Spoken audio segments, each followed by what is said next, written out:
Pues empezamos con Jesús de Castellón, que nos va a hablar sobre las asincronías en la ventilación mecánica. Bueno, buenos días a todos. Soy Jesús Camáñez, el residente del Hospital General de Castellón, y hoy vengo a hablar de asincronías, un problema oculto a plena vista. Antes de nada, ¿qué es una asincronía? Una asincronía se produce cuando la ventilación pautada en el ventilador no se ajusta a la mecánica ventilatoria del paciente. Este desajuste puede producirse en distintas fases, respecto a cuándo se inicia la inspiración o trigger, respecto a cuánto flujo recibe el paciente durante toda la inspiración, esas sincronías de flujo, o respecto a cuándo finaliza la expiración, que son las sincronías de ciclado. ¿Y qué consecuencias pueden tener? Pues bien, lo primero de todo es que causa disconfort al paciente. Un paciente con disconfort es un paciente que tenemos que sedar más, y la sedación pues, se asocia más a polineuropatía del paciente crítico, destete prolongado, y todo lo que puede implicar tener un paciente más tiempo en la UCI del que debería.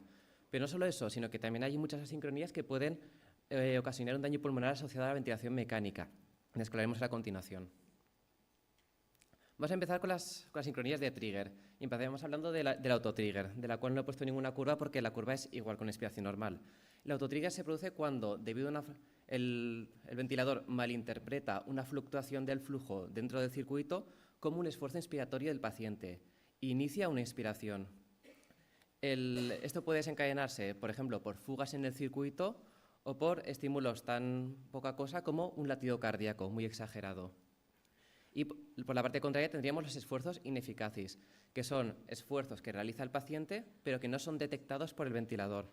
En este caso, lo que veremos será una pequeña caída en la curva de presión, pero sobre todo, y más importante, una deflexión en la curva de flujo.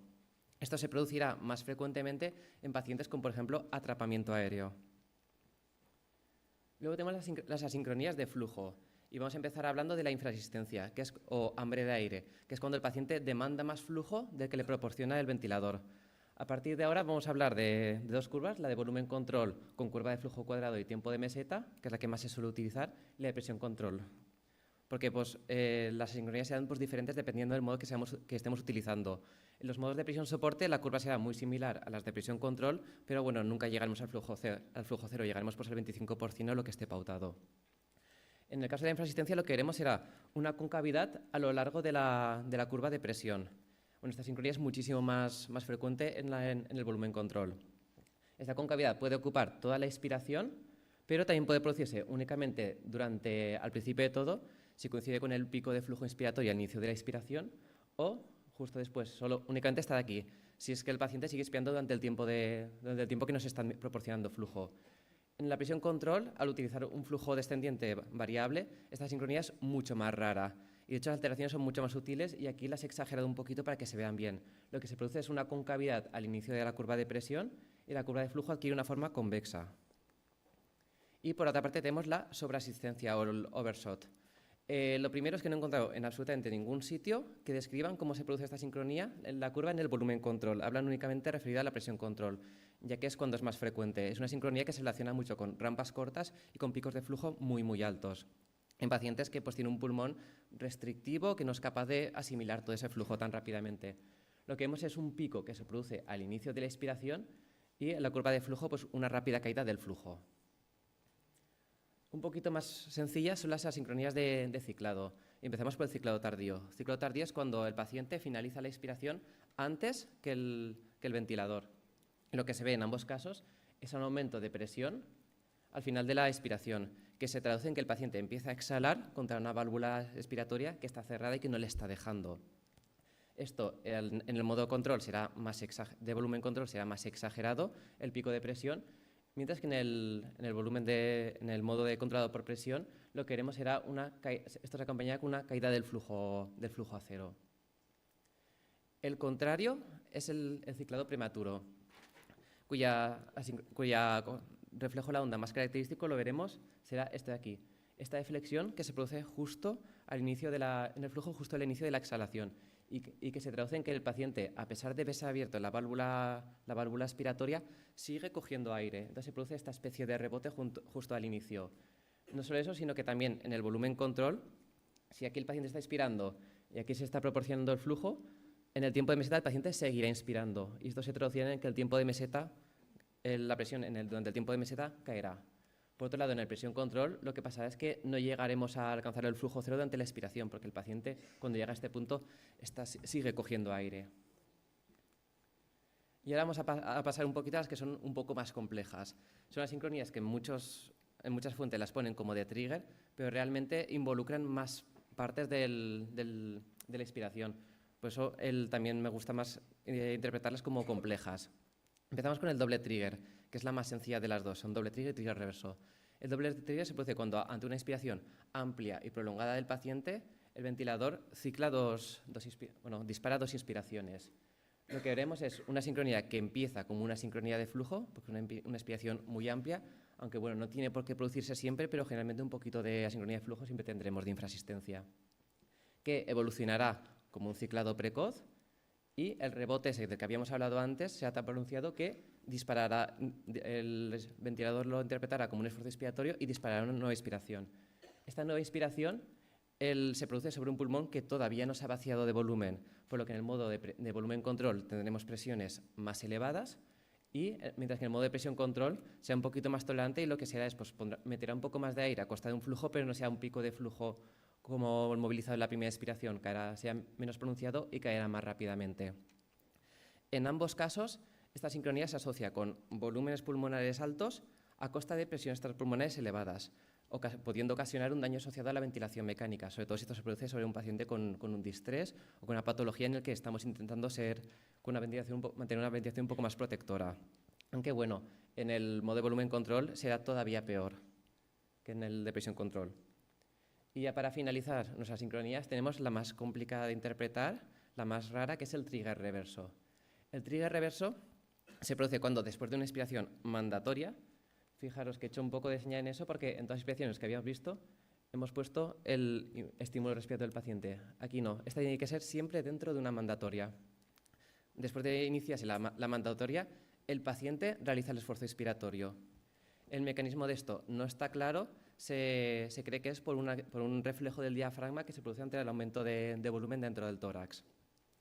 Lo que veremos será que a mitad de inspiración, pues habrá, en el modo de presión volumen control, habrá una rápida caída de la presión, y a la iniciarse la expiración del paciente después de la del ventilador, generalmente se prolongará más allá de esta y puede disparar una nueva inspiración, en lo que se llama breath stacking, con todo lo que ello implica de lo que habíamos hablado antes en el doble trigger.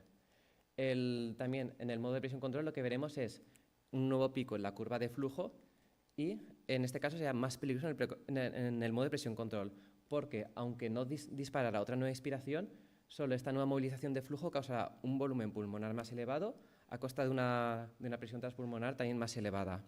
Y esto es bastante frecuente verlo.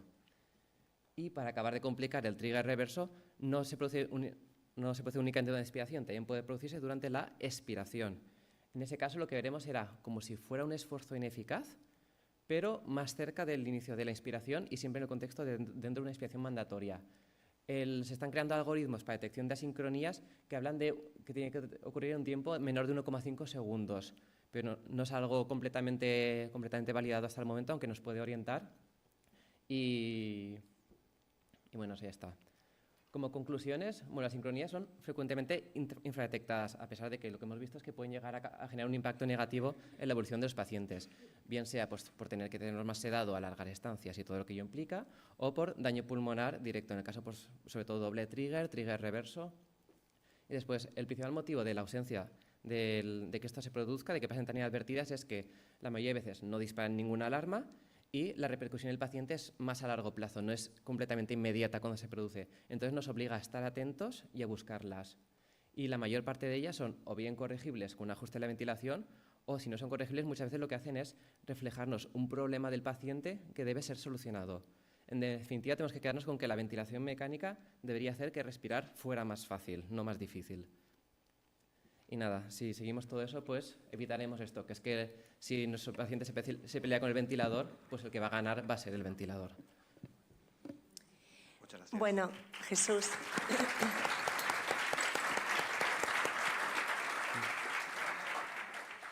Muchísimas gracias, Jesús, por tu exposición, porque has hecho fácil lo difícil, ¿no? Y lo complicado, porque lo has explicado fenomenal, así que enhorabuena. Has hecho referencia a una de las consecuencias negativas, ¿no? de que puede tener en nuestros pacientes, aparte del daño pulmonar, es el aumento de la sedación, ¿no? Exacto. Todos sabemos que ahora mismo la letra R, ¿no?, de adaptar el respirador al paciente y no el paciente al respirador, sobresedándolo más, es una de las letras que se ha añadido al paquete de medidas de prevención del síndrome postcuidados intensivos y de una buena praxis en la UCI, el ABCDEF, ¿no? ¿Qué opinión tienes sobre esto? ¿Crees que realmente estamos sobresedando a nuestros pacientes porque no detectamos asincronías y nos resulta más cómodo sedar al paciente en vez de cambiar el modo ventilatorio o estudiar cómo podemos agilizar esto? ¿Qué opinión tienes y qué nos recomendarías desde tu experiencia? Vamos, pues estoy completamente de acuerdo. La mayoría de sincronías, la forma más sencilla de solucionarlas muchas veces es eso, sencillamente profundizar más el paciente, incluso muchas veces relajarlo aunque no tenga necesidad y así pues nos quitamos la sincronía y todo se soluciona. Pero si prestamos un poquito de atención, no resulta tan difícil pues, adaptar la curva o a lo mejor pues, incluso detectar algo del paciente que podemos corregir más allá de tener que sedarlo.